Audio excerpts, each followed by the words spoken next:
A common question a lot of high school students ask about university and college is university and college much different to high school? And the answer is yes. In my opinion, I think high school is very different from university and college, and it's because of how the learning system is structured. So in high school, teachers and parents take on the role of scheduling what the student needs to do. They are there to make sure the student is set up for success. But in university and college, teachers and parents don't really play that role anymore.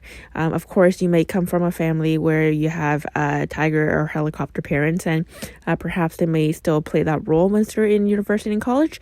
But in general, a lot of students move away from home for the very first time.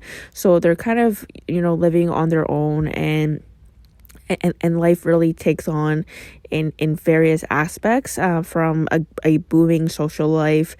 You're kind of living with other people for the very first time that are all within your age range, so it's very exciting, and academics definitely takes a toll. And in addition to that, how the learning system is structured is also very different for the very first time. And in university and college, what makes academics more difficult is that professors aren't there to kind of track each and one of their students to make sure they're setting themselves up for success. They're really there to just teach the content, and it's really up to the student to make sure they are absorbing the content on their own, and that this is really on the students' onus to make sure that they are making sure they have a system to make sure they're set up for success. So at this point now, you're probably wondering, so what are the key ingredients to make sure that I'm set up for success? So if you look at high school students' academic journey, the teacher plays the role of kind of making sure and tracking on a week-by-week basis, what does the student need to learn? So in university, that role is not there, and someone needs to kind of fill in that gap if you want to continue kind of having a similar structure.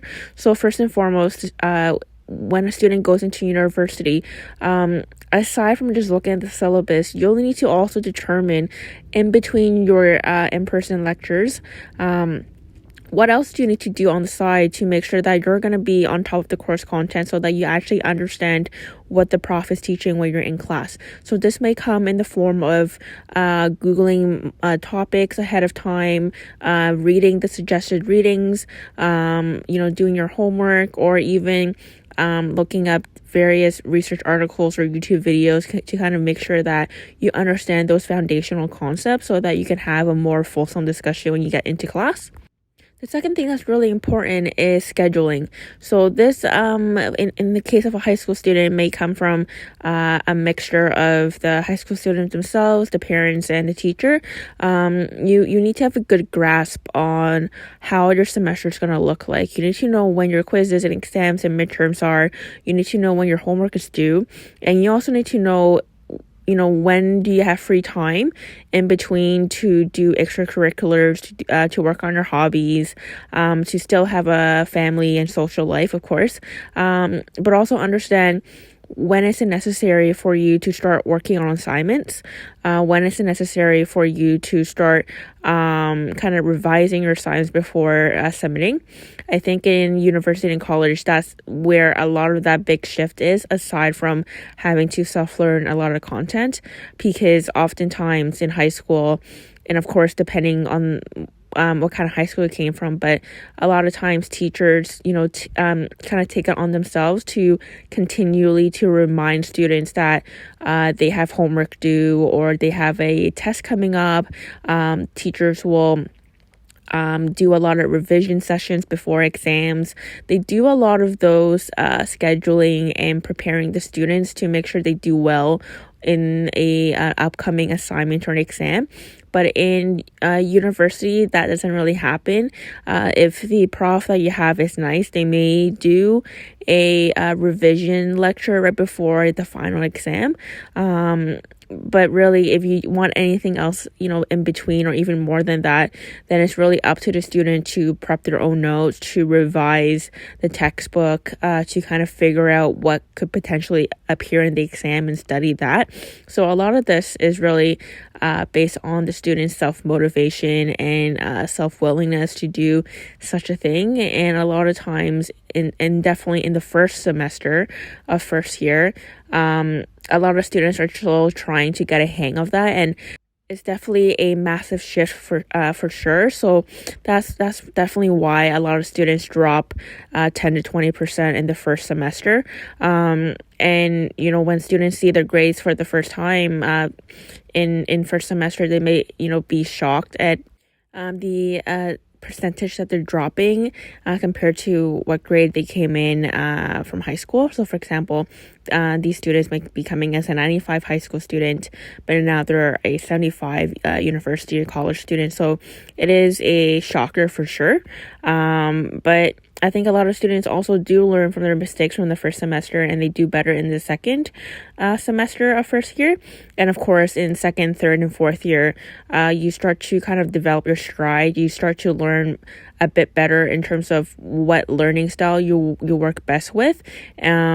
And also the courses change a bit too. In second, third, and fourth year, your courses also get smaller. The how the marks are broken down may shift. It might move from multiple choice exams in first year to more assignments and project based in fourth year.